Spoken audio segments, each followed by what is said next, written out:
Kim Driscoll. I'm the mayor of Salem. Really fortunate to be leading and living in a wonderful community. If we want to continue to be the type of community we are today, a place that welcomes individuals with different backgrounds, different income levels, a place that has a mix of housing, we really need to be thoughtful about our policies. So we need people engaged, helping shape our community today as we think about the future. Imagine Salem has been a key part of our efforts as we think about our 400th anniversary. Salem turns 400 in 2026, it's our quadricentennial. And more than just thinking about having a celebration or a party, we really want to think about what kind of community do we want to have when we turn 400.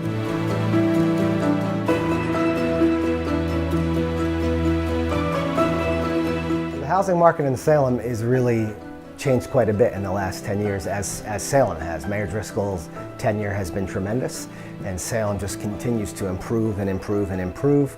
As a tourist destination, its infrastructure, its transportation access, including the ferry now to Boston, it's just, Salem has done really well.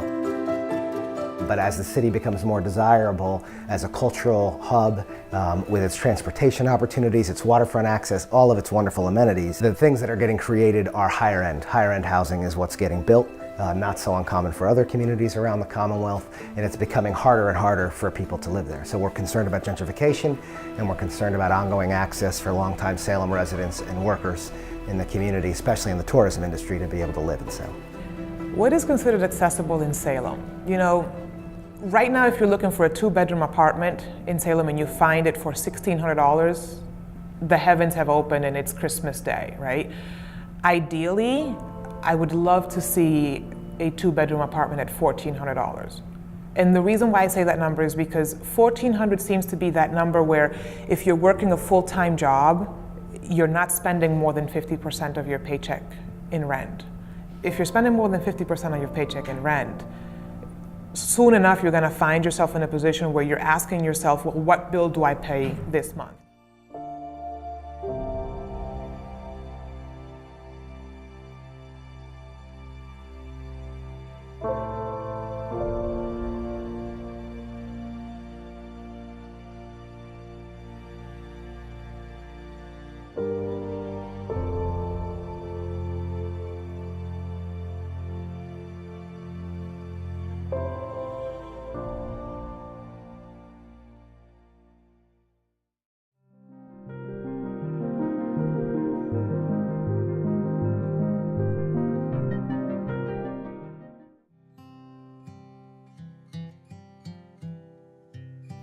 Having been born and raised in Salem and having the opportunity to move back with my 5 children, I was really excited to come back to Salem to raise my kids. With the rents being so high, it's very costly to live. I could not afford to provide for my family without the help of my 2 adult sons. It takes all of us and all our income to make ends meet.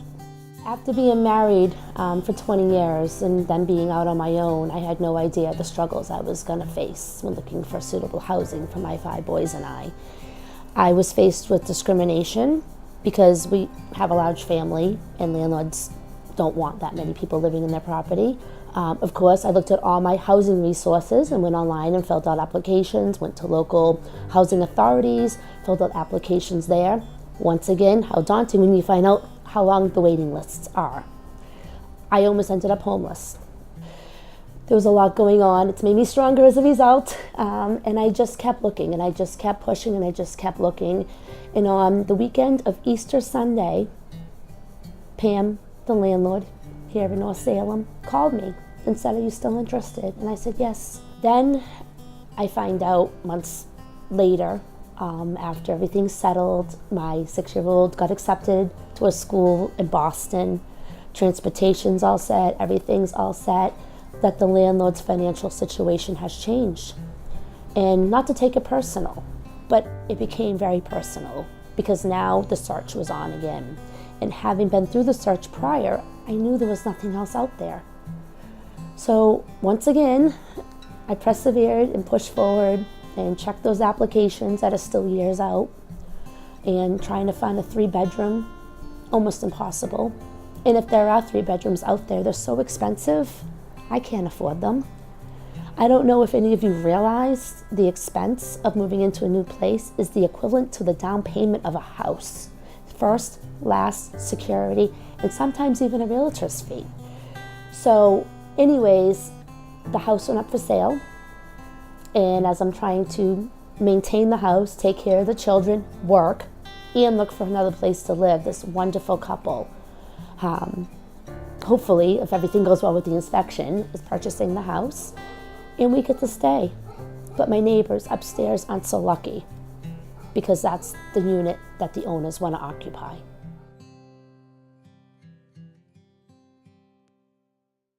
My name is Domingo Dominguez. I'm one of the city councilors at large in the great city of Salem, and I live in Salem for more than 27 years. Affordable housing helped me tremendously. When I first moved here, I had my own family, and I moved from New Jersey. And the fact that I got the opportunity to live in one of the affordable housing that the CDC provides helped tremendously for me in the future to buy my own house and be able to be on my own. I see that we have housing for a group of people that really can afford, and we see a majority of people that cannot afford it. We have low income, but we also have people who need affordable housing, work family who wanted to really work here and live here. When we're referring to workforce housing, we're really referring to people that are in the workforce at different levels, particularly those that are in the workforce that are earning incomes below what the market produces housing that matches. So if somebody's making $40,000 or $50,000 a year, the market does not make housing for them. Does not happen. And they're in the workforce, and their employers need them to do that, and we as a society need them to do their job. And therefore we need to have housing as a matter of public infrastructure, just like we need to have water or clean air or access to health care.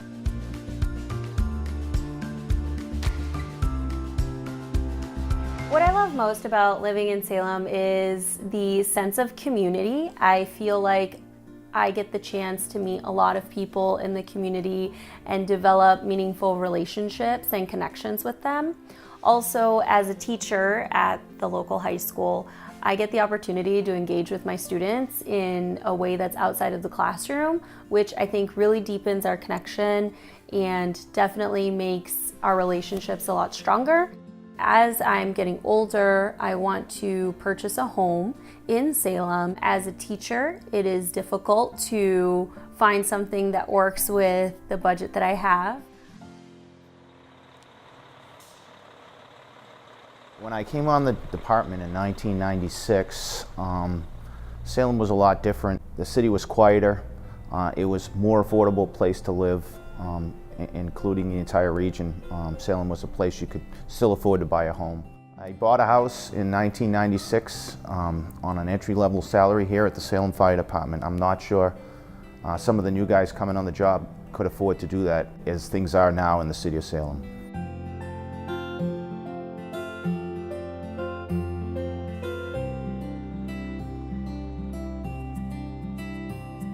When you have firefighters working in Salem, if we were to get an incident, it's important that the guys were in the area to respond to supplement our needs in the event of a major incident. And if they're not living in our community or in close proximity to it, there will be a delay in getting guys coming, we call it a callback, to come in for a callback. So same be told over at the police station. If they got guys, you really would like people that are invested in your community to be also involved in working in these communities, and that's not always possible if you can't afford to live here.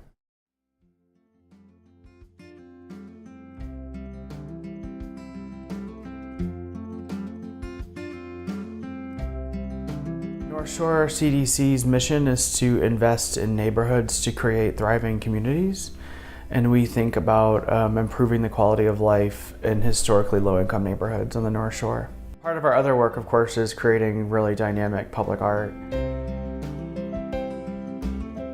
I think one of the great things about Salem is that it is a really diverse community in every respect, including economically diverse. And so many people that I know personally and through working at North Shore CDC often cite Salem's diversity as the primary reason why they live here. My name is Keisha De Leon, and I've lived in Salem for 27 years. So I'm a renter in the Point neighborhood, and I live here with my husband and with my daughter. I moved here from my parents' house, so this is the only place I've lived other than in the nest. My dream one day would be to live in a home that also has some sort of studio space with some big sinks and some walls that you can splatter, but that's a dream. Being an artist in Salem really has allowed me to see the way that a community can come together and start having new conversations and bring a new culture into our environment. My art was displayed on Artist Row in Salem, which has always been a space that lends itself well to like creative endeavors, but also through my connections in the city and through my relationship with North Shore CDC, I have gone on to create 3 murals for North Shore CDC.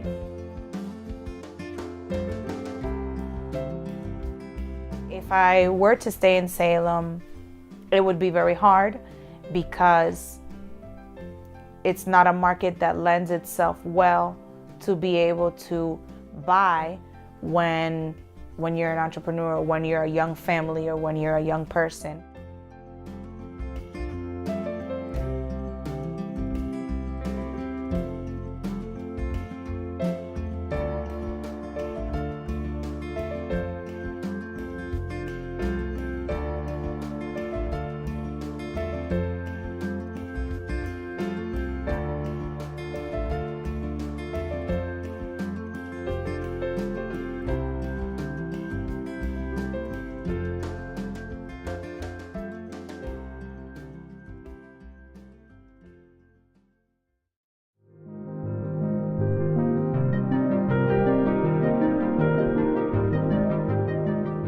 I think one of the reasons we're so interested in having an inclusionary housing ordinance in Salem is it's an opportunity for us as a community to put our community values into policy by having a city law that says if you're going to do new development here, we really want to incorporate housing that meets the broad spectrum of the people who live here. We really like the idea of inclusionary zoning in Salem, and frankly we'd like to see it in every community in the region. And really what inclusionary zoning is it's a requirement that when a market building is getting developed, let's just say a normal 100-unit apartment building or any size, 20 units, that a certain percentage of those units have to have price points that are at different income levels.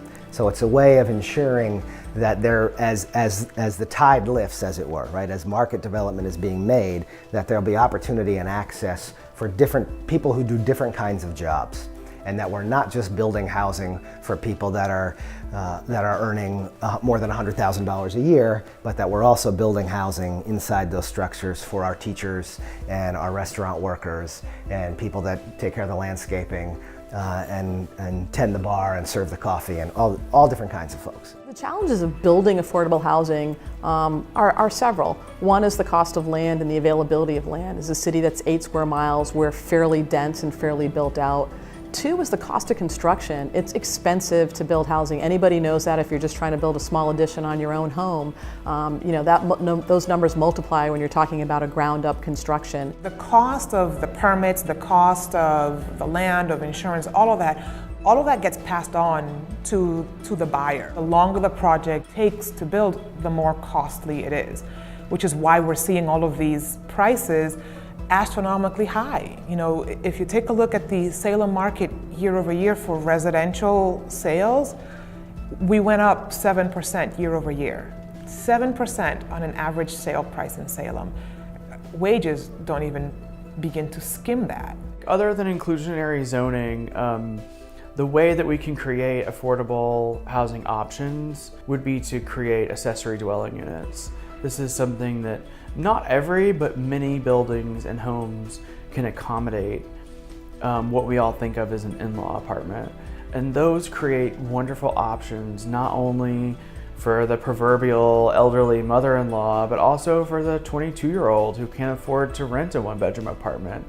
Other than inclusionary zoning and creating accessory dwelling units, some of the great ways that we could create a meaningful supply of more affordable housing is to think creatively about where we could build more affordable housing.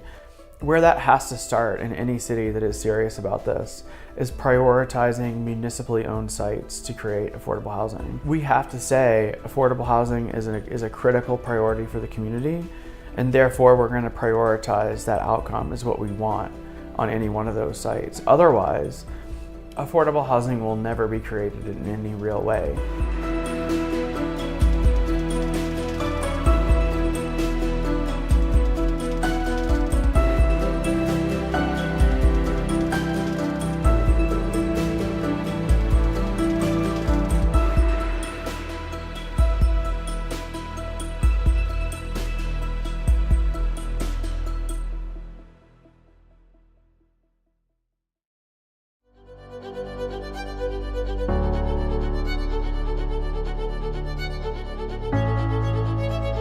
I'm not sure when we say affordable housing what that means to everyone in Salem. It has a different meaning.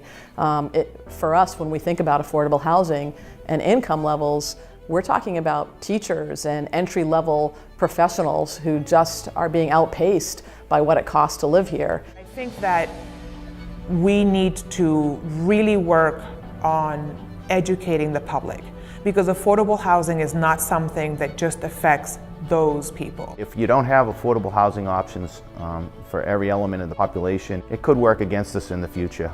It's essential that we can, populate our community with people that work here. It affects absolutely everybody. It affects our veterans, it affects our senior citizens, our young professionals. It affects absolutely everybody. Everyone that's working for the city is trying to make a difference, and it's very sad to see that my colleagues, even myself, have difficulty finding a place to live in Salem when we do so much for this city. Some of the consequences of artists not being able to afford living in the town that they've bloomed creatively in is the city will lose that voice, the city will lose that perspective. So I don't know exactly what the future holds if we'll all stay together, but I know we love living together. Any action that you hear about affordable housing, try to be there. When people ask you to join in meetings or in a forum, come and ask questions and make sure that you really be educated and be able to know exactly what we're talking about here. The housing demand in Salem and the needs of people living in our community for housing is a moral issue at several different levels, and it's really important that we all lend a hand in helping address it.